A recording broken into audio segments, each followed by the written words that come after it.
Vamos a tocar ahora todo lo que son el reino de los hongos. ¿Ya? Hay microorganismos o patógenos o hongos que son de importancia clínica, como otros no. Revisando el calcio y el Goldberg, el más comestible es el calcio, ¿no? En este tema, que son casi 5 hojitas nada más. Y lo dividen de manera clínica, ¿no? Yo les voy a presentar unas generalidades para recordar un poco de microbiología, ¿ya? Y al último les voy a dar la clasificación que da el calcio sobre cómo estudiar a los fármacos de este grupo.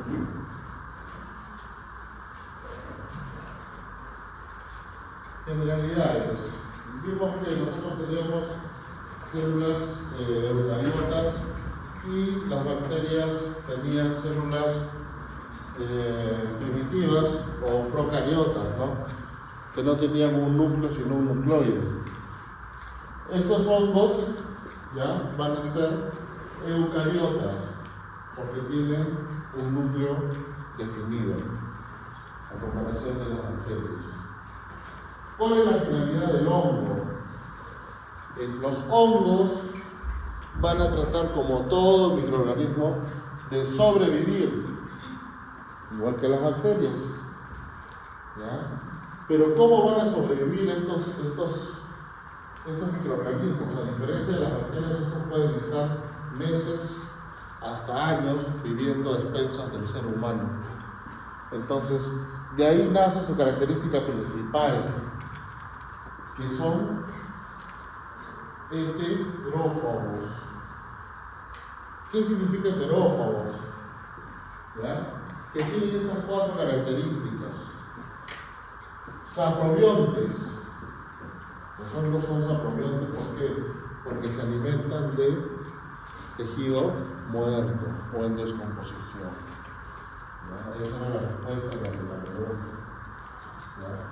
Son simbiontes, ¿por qué?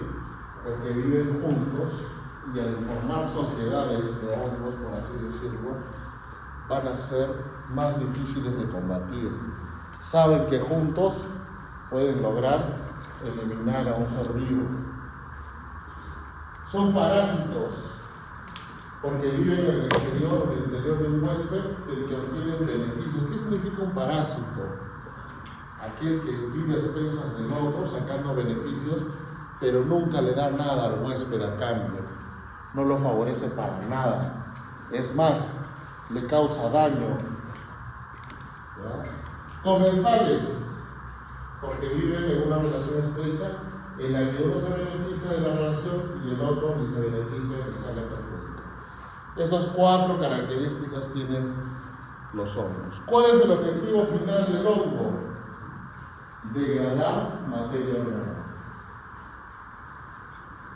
Cuando ustedes tengan en la clínica, cuando ustedes estén en el hospital y quieran sospechar de hongos, los primeros a la cabeza, los pacientes inmunocomprometidos. VIH, diabetes descompensada, insuficiencias renales, hospitalizados, UCI. Pocas veces son pacientes que vienen de fuera de la calle. ¿Ok? Entonces, ahí está clarito.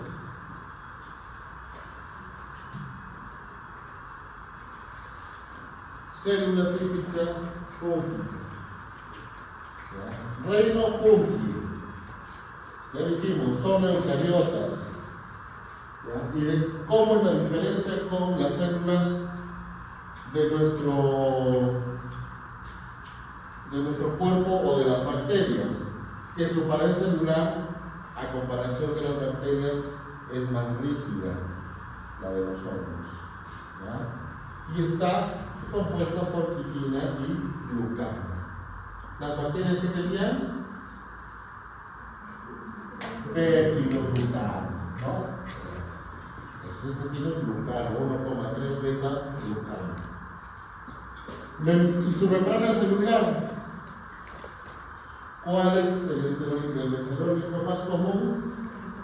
El ergosterol, a comparación de las bacterias y los seres humanos, ¿no?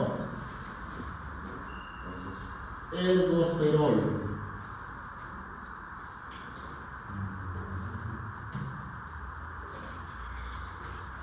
Característica principal de los hongos, ¿ya? Los hongos pueden clasificarse por diferentes formas. La más común, la que nos interesa a nosotros, levaduras y mohos. En la figura A, donde está de naranja, vemos una levadura. Esa levadura tiene dos características. Puede dividirse por fisión o por gemación y formar pseudo-hifas. Las levaduras forman pseudo-hifas, porque son unicelulares. ¿Ya? Abajo, el moho. Los mohos son multicelulares, forman tabiques, ¿ya? Para poder reproducirse. Y estos sí producen hifas. Pueden ser hifas tabicadas, ¿no? De diferentes formas, con abrazaderas, ¿ya? Pero lo característico es que el moho produce hifas. Doctor, ¿y para qué me interesa eso? Porque es su forma de diseminación, es su forma de crecimiento, su forma de propagación.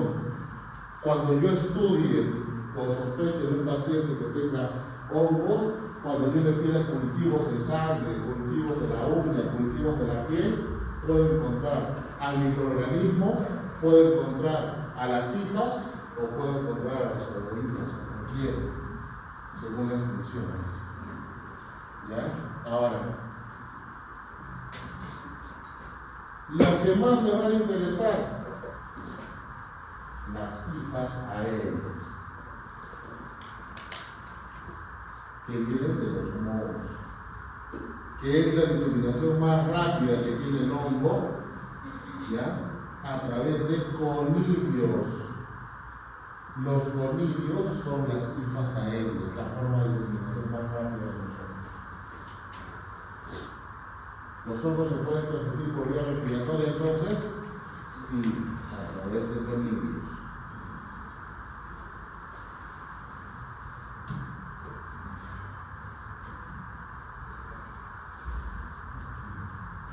La mayoría de los hongos pueden ser dimorfos.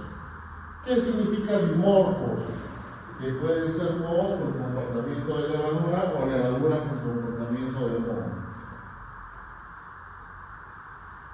¿Ya? La mayoría son aerobios, o sea, dependen del oxígeno, pero hay una cierta cantidad que también son anaerobios facultativos o estímulos.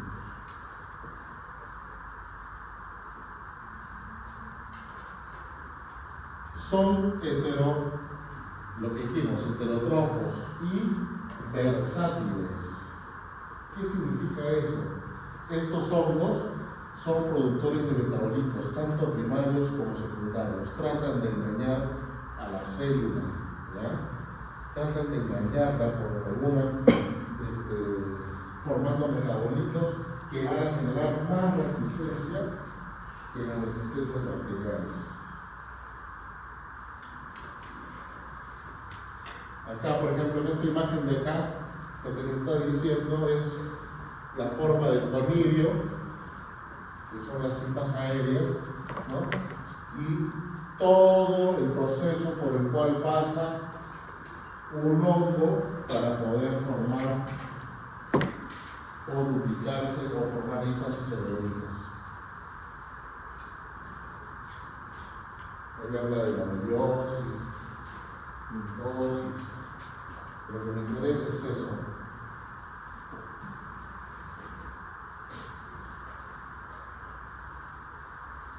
Hongos de importancia clínica, para que ustedes tengan en cuenta. Cada hongo va a producir una enfermedad. Si tuviéramos que hablar de cada enfermedad, nos pasaríamos un largo rato, días. ¿Ya? Entonces, ¿cuáles son los que más producen clínica? ¿Ya?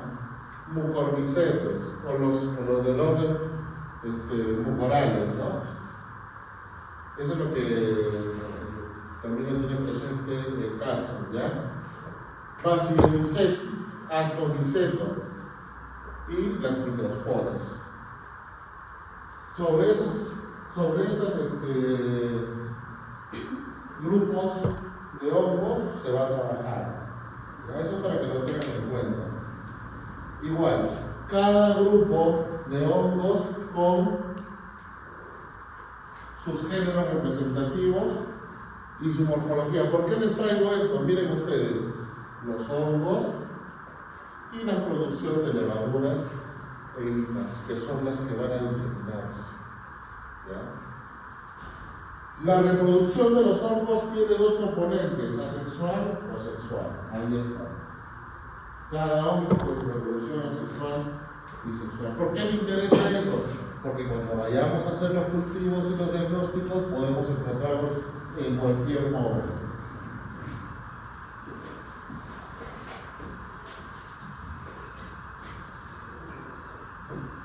Resumen también de los tipos de micosis y cómo tratarlas.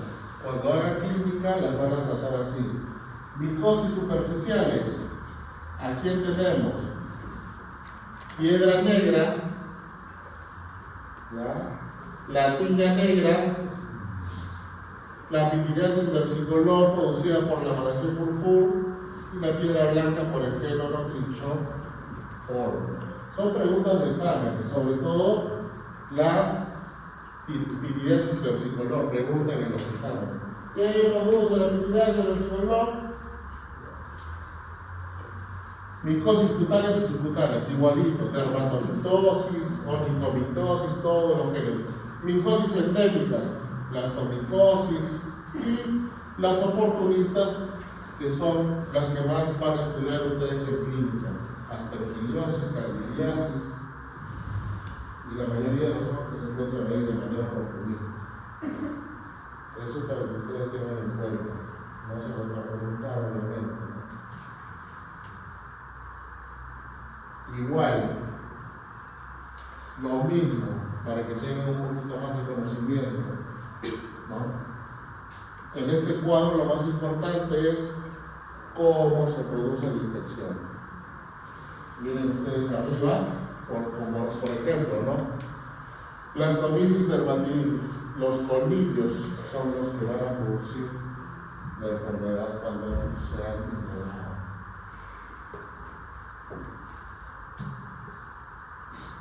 Igual. No quiero estudiarlo por hongos, no quiero estudiar por aparatos. ¿Quiénes infectan las vías respiratorias? Orofaringe, cándida, sinusitis, laringe, esófago, género cándida, sobre todo en pacientes con VIH. Infecciones ópticas, aspergillus, ¿no? Ustedes han llevado eso en microbiología, ¿no? ¿Han visto cómo se ven los aspergillus en el oído, no? Son unas plantitas que salen de la mucosa.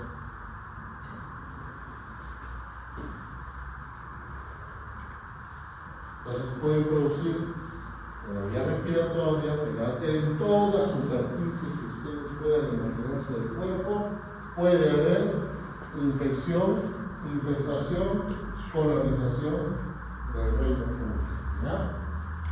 Es más, en este momento nosotros podemos estar siendo colonizados por hongos, solo que nuestro sistema inmune está intacto. El día que baje, ahí veremos cómo respondemos.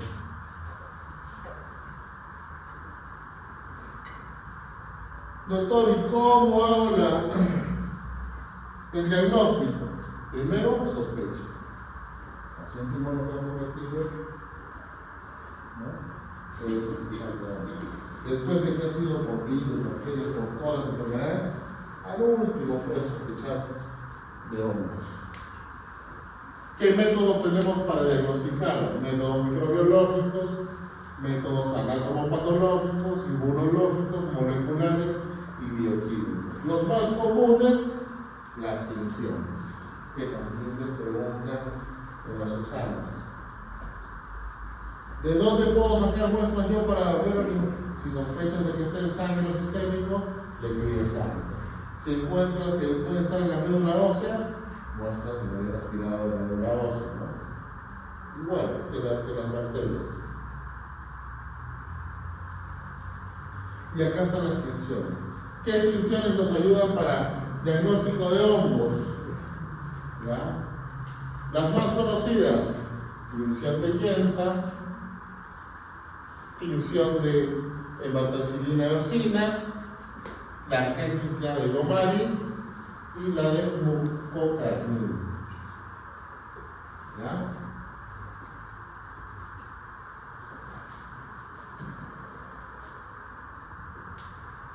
Igual acá les he separado. Característica de por ejemplo, de un hongo, Cryptococcus neoformans, que no produce hifas ni pseudohifas. Entonces tú en tu laboratorio sospechas de Cryptococcus y como médico no le vas a decir al laboratorio hallazgo a voz de hifas y pseudohifas, porque te van a tirar el papel por la cabeza. De todos estos hongos estudiados, la Cryptococcus neoformans no produce hifas ni pseudohifas. ¿Quiénes ven el comportamiento dimórfico? ¿Ya? Acá están los dos. Blastomices, ¿ya? Y el histoplasma capsular. Es una forma de estudiarlos a los hongos.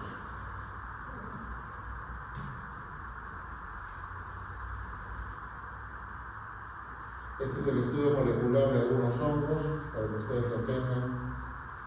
¿Qué significa molecular? Que cada hongo va a tener una característica principal, ¿no? Por ejemplo,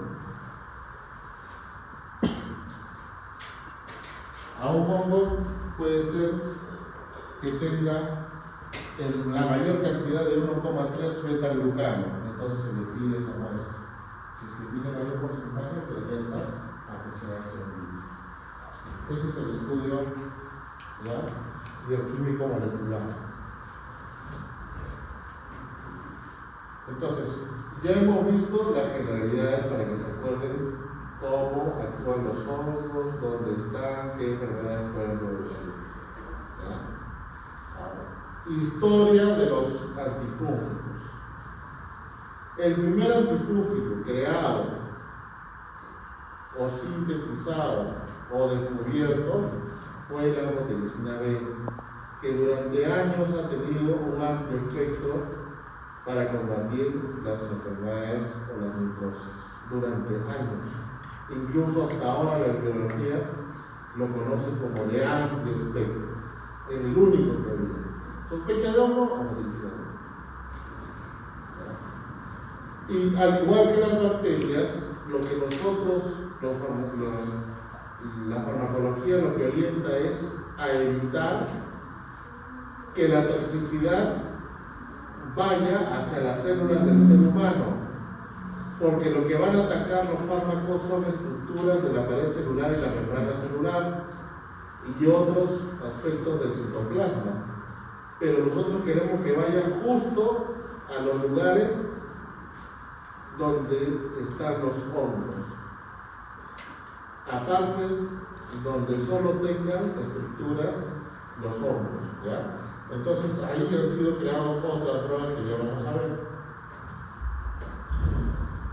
Terminología: espectro antifúngico, esto lo leen también actividad fungostática, fungicida, igualito que bactericida y bacteriostático, igual para los hongos, ¿ya? Solo que acá cambia. En vez de CMB, cambia a CMF, ¿no? Concentración mínima de bactericida, concentración mínima de inhibitorio. Un resumen de los antifúngicos. Ustedes podrían colocarlo ahí en su examen. Igual, otro resumen acá del cápsula sobre el mecanismo de acción de los principales antifungos. Lo vamos a ver uno por uno. Y el chocolatito que les gusta a ustedes. Así lo divide el cápsula, ¿ya? Tú lo puedes estudiar como tú quieras, por grupos, por hongos, como tú desees. Yo te sugiero que lo estudies así. 3 grandes grupos. Antimicóticos sistémicos que van a combatir infecciones sistémicas. Hay otros antimicóticos orales para infecciones mucocutáneas y los últimos que son los antimicóticos tópicos. De los 3, ¿quién tiene mayor toxicidad? Los sistémicos, ¿no? Es lógico. De los 3, ¿quién tiene menor toxicidad?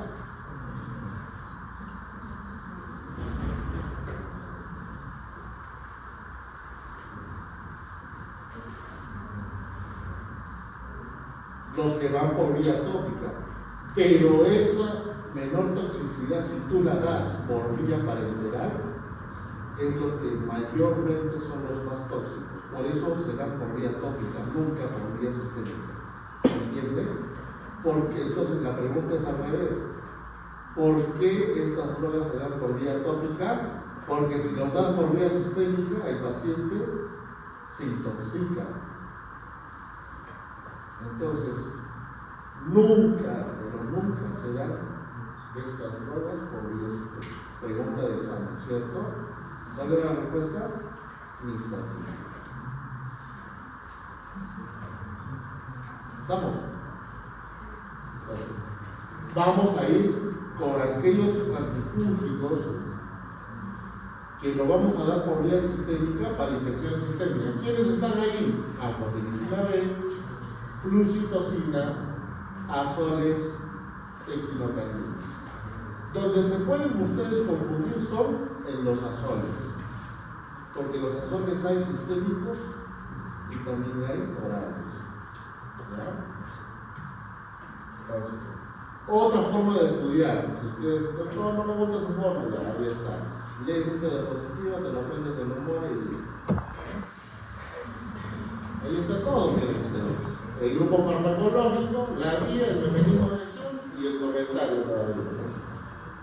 Te aprendes eso, te vas al examen. Acá están los antimicóticos sistémicos para infecciones sistémicas.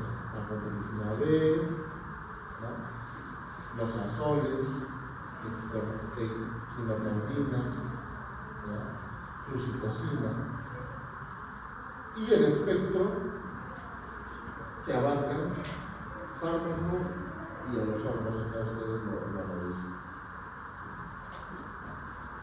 ¿Qué me interesa de la anfotericina B? ¿Ya? Tenemos 2 tipos de anfotericina, A y B. La A no tiene utilidad clínica. La que nos sirve es la B. Ambas han sido producidas por Streptomyces nodosus. Farmacología, macrólido, polieno, anfótero, ¿ya? Tiene mala absorción gastrointestinal. Si tú lo das por vía oral, solo te va a servir cuando tienes sospecha de hongos gastrointestinales. Cuando tienes sospecha de hongos fuera del aparato gastrointestinal, por vía oral no sirve, ¿ya? Entonces, tienes que darlo por vía sistémica. El 90% se adhiere a proteínas. Vida media, 15 días, ¿ya? Es bastante tóxico renal, incluso más que cualquier antiviral. ¿Ok? La anfotericina B la encontramos como fórmula natural o como formulaciones lipídicas. Las formulaciones lipídicas de la anfotericina B han sido creadas para disminuir la toxicidad renal y hepática de la anfotericina B. ¿Ya? Sigue siendo el antimicótico con mayor espectro de acción. Se puede dar local y tópico. Tenemos dos mecanismos de efectos adversos. Cuando tú lo das con infusión rápida, ¿ya? Puede ocasionar fiebre, calofríos supramusculares, vómitos, cefalea y hipotensión. Y lo otro, cuando lo das por más de 15 días o 20 días, tiene un efecto acumulativo que da daño renal. ¿Cómo ves a esos pacientes? Esos pacientes van a tener daño renal y te vas a dar cuenta con pérdida grave de potasio y magnesio. Cuando se prolonga más de 20 o 30 días, puede producir anemia. Porque ¿quién produce la eritropoyetina? El riñón. Y si hay daño renal en este paciente, el paciente va a estar con anemia. Entonces, anfotericina B, gran daño renal, lesión tubular, pérdida de potasio. ¿Ya? ¿Y por qué pérdida de potasio? Porque vamos a ver ahorita su mecanismo de acción. Esta es la anfotericina B de todas. ¿Qué hace la anfotericina B? Se pega a la molécula del enosterol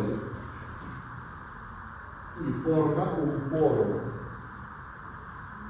de entrada y de salida que va a ocasionar cambios en el potasio y en otros cationes.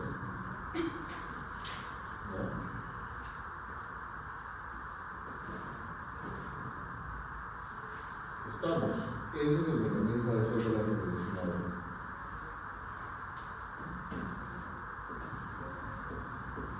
Flucitocina, también conocido como un antimetabolito, ¿ya?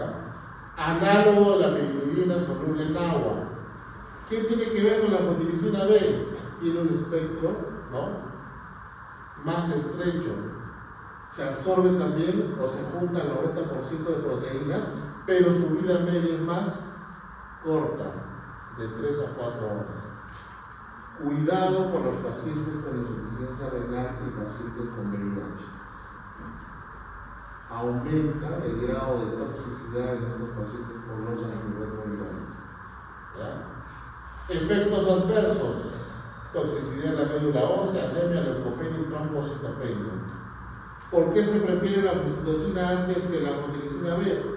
Porque tiene toxicidad selectiva. ¿Qué quiere decir eso? Vayamos a ver su mecanismo de acción.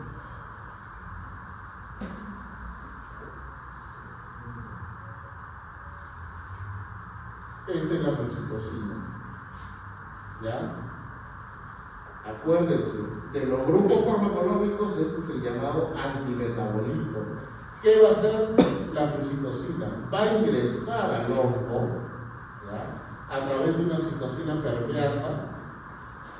Se va a convertir, acá está la flucitocina, se va a convertir en 5-fluoracilo por la citocina diaminasa, se va a fosforilar y va a tener dos caminos acá. Uno, para inhibir la síntesis de ácido fúngico, y el otro para inhibir a esta enzima de acá,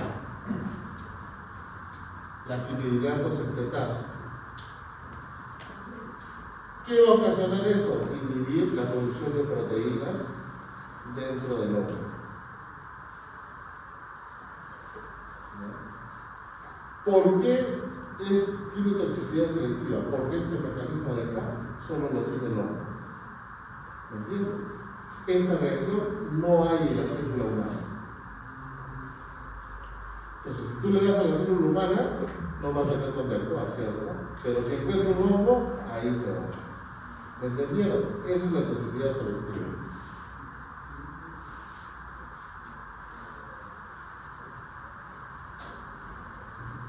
Los azoles, tenemos dos tipos, imidazol y triazol. ¿De qué se van a diferenciar? Del número de átomos de nitrógeno. que se asocian al anillo azónico. Pregunta de examen. ¿Ya? Ahora. Los azoles en general de todos los antifúngicos son los que menos toxicidad tienen. Sus reacciones adversas son más frecuentes gastrointestinales. Los imidazoles, ¿a qué me refiero con imidazoles? Anótenlos. Ketoconazol, miconazol y clotrimazol solo se usan en terapia tónica.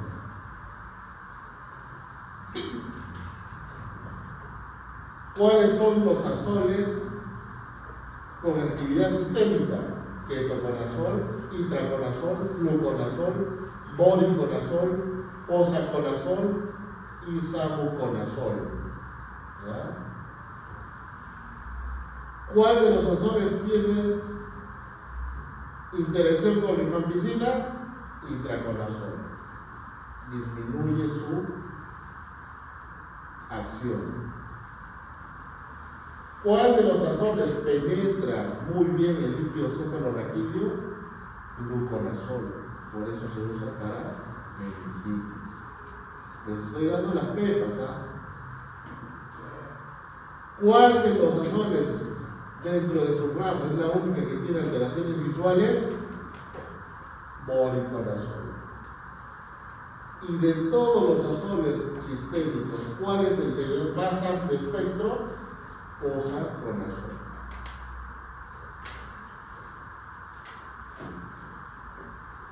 ¿Cómo actúan los azoles? Aquí está. Van a inhibir qué cosa? A la 14 alfa desmetilasa para evitar de que el anosterol se convierta en ergosterol y por lo tanto no haya el gran componente de esterólico de la pared fúngica, ¿cierto? Y se destruye el órgano.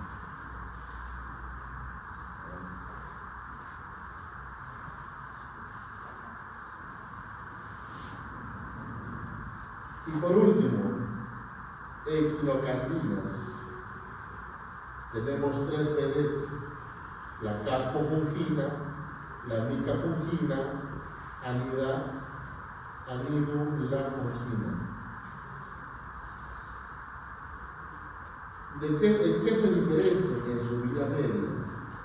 La que tiene vida media más corta es la caspofungina, y así va aumentando 9 a 11 horas, 15 horas hasta 48 horas. ¿Ya? La caspofungina debes ajustar las dosis cuando tengas solo pacientes con hepatitis graves. ¿Qué RAMs tenemos? Reacciones adversas, gastrointestinales leves y enrojecimiento de piel. ¿Ya? Entonces, anfotericina B, daño renal. Flucitosina, leucopenia y problemas de médula ósea. Azoles gastrointestinales y son los menos tóxicos. Equinocandinas, gastrointestinales y piel.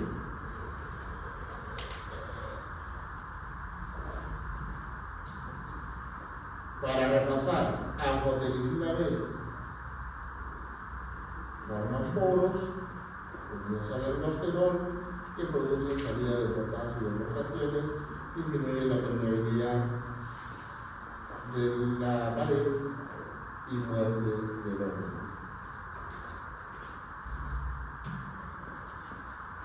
Anfotericina B, vía molecular, tenemos una formulación convencional o natural y las formas lipídicas. ¿Para qué eran las formas lipídicas? Para disminuir la toxicidad de la anfotericina B, sobre todo renal. ¿Por qué? Porque dicen los farmacólogos, si mi pared no tiene lípidos, entonces le genero lípidos. Azoles, imidazoles y triazoles. Diferencia, número de nitrógenos. Acción, inhibiendo a esta línea de carga. 14 alfa de replicación.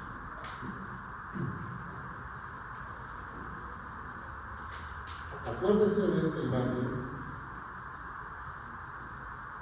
Acuérdense, porque de aquí va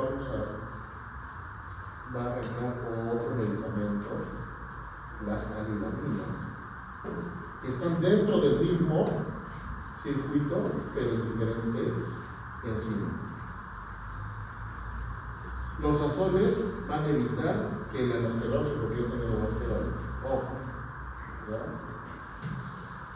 Igualito acá, imagen del cosmo, más bonito todavía.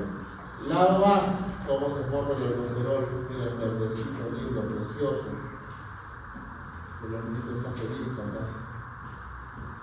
A través del enosterol, pasan 3, así se va modificando. Pero ¿qué pasa? Viene, ¿quién? El azol, ¿no? Decimos que va el usol, inhibe a la 14 alfa, ¿no? Desmetilasa, aumenta la producción del 14 alfa metilesterol, ¿no?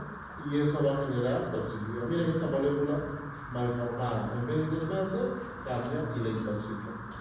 Muere.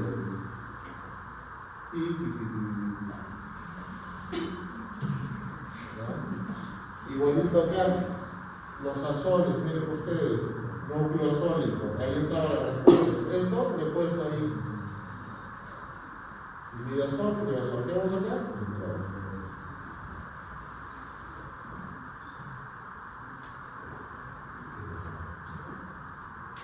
Acá también un cuadrito hermosísimo. La mayoría son de eliminación hepática, solo una renal, que es el fluconazol.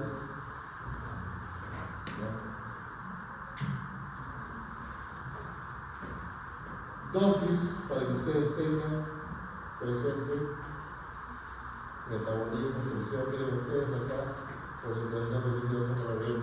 ¿Cuál era el que pasaba con líquido cefalorraquídeo? Fluconazol. Acá está, 72% periférico.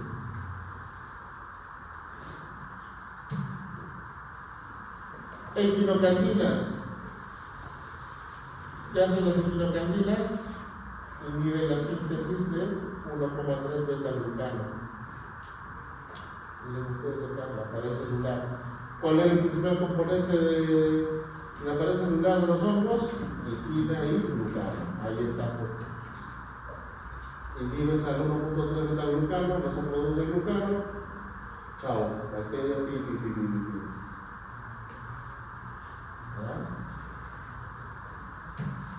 Lo mismo en inglés, Goldman, para que les guste leer Goldman. Lo mismo, aquí la gallina, inhibe acá. Entonces, miren ustedes acá la pared. Nunca se olviden, pared del hongo, hilo, glucano y proteínas magnas o grandes proteínas.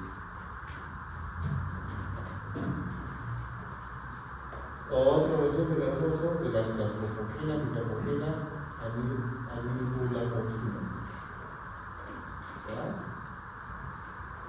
Cuidado con los pacientes, como he dicho, hepáticos. Hepatitis graves, cuidado. ¿Qué significa el Chaipur? Lo van a ver cuando vean cirrosis hepáticas. Es una clasificación para decir cuando las insuficiencias hepáticas deben moderar y severa.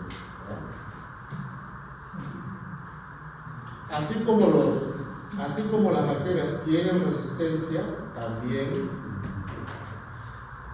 los hongos generan resistencia. ¿Ya? Y para cada droga hay teorías de la resistencia. ¿Ya? Eso lo van a leer. Pero en conclusión, donde vaya a actuar la droga, los hongos han hecho modificaciones en el mecanismo de acción, sobre todo en el sitio de acción.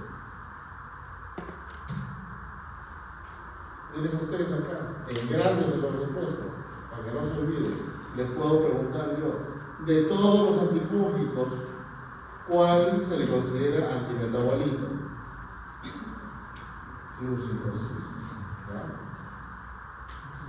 Es antimetabolito y toxicidad selectiva.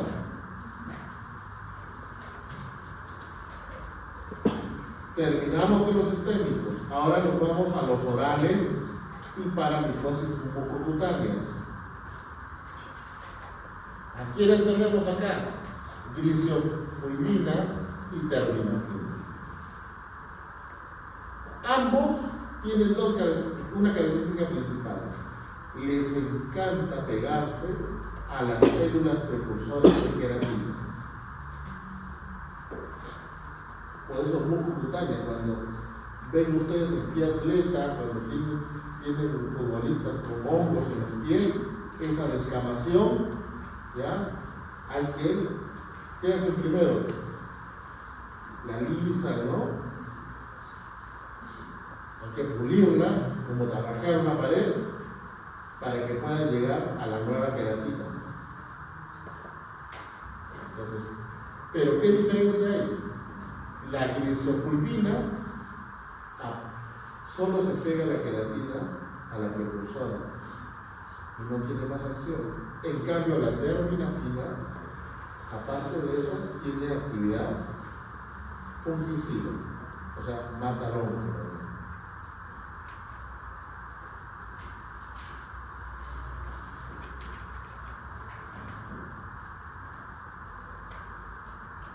La glicerofina tiene mejor acción cuando se come o se toma con alimentos grasos.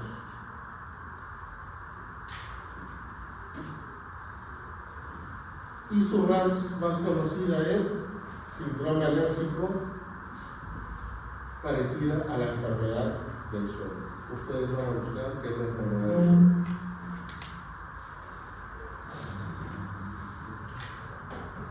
La terbinafina actúa en la síntesis de ergosterol. Es queratofílica, como dijimos, pero aparte tiene una actividad fungicida. Es de tipo alilamina. ¿Se acuerdan que hablamos de las alilaminas? ¿Dónde hablamos de las alilaminas? Aquí, en el ergosterol. Miren ustedes, doctores. Acá está la terbinafina. Inhibe a la escualeno-oxidasa, por lo tanto evita que el escualeno se convierta en el aldosterol. Al final no forma el aldosterol, pero por otra vía. Vuelvo a repetir, azoles evita que el aldosterol se convierta en el aldosterol a través inhibiendo a la 14 alfa desmetilasa. Terbinafina evita que el escualeno se convierta en aldosterol, inhibiendo a la escualeno oxidasa.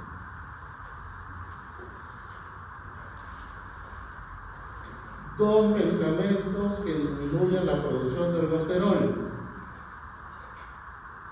azoles y terbinafina. ¿Estamos? Al final no se va a formar el aldosterol.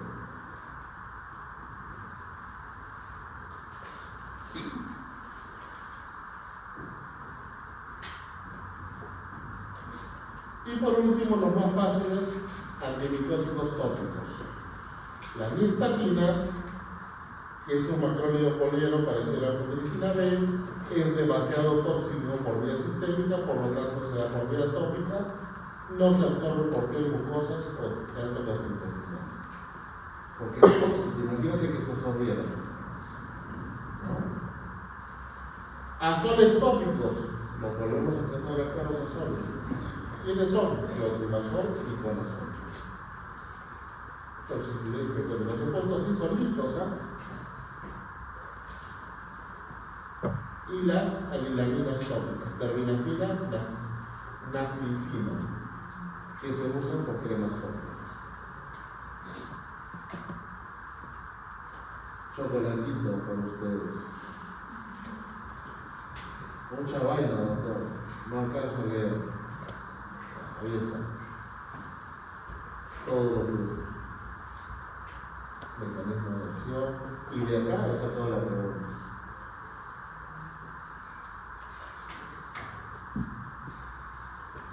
Y esto para lo que ya quiero decir. Hanson, con todas sus variables, sus nombres genéricos, y Goldman. ¿Por qué les traigo esto? Porque aparte Goldman tiene otros antifúngicos que no tiene Hanson, como por ejemplo lo que lo hemos visto acá, fumagillin, ¿no? Pentamidina, tababoralol. Todas estas drogas son pruebas. El Goldman tiene muchas más, pero que están en el estudio. Las tenemos acá, la característica. ¿Estamos? Entonces, aquí. Varón de 25 años con VIH-Sida, recibiendo tratamiento con micosis profundas, o sea, inmunocomprometido. En forma brusca, al cuarto día la creatinina se eleva a 2.5 y presenta hipopotasemia.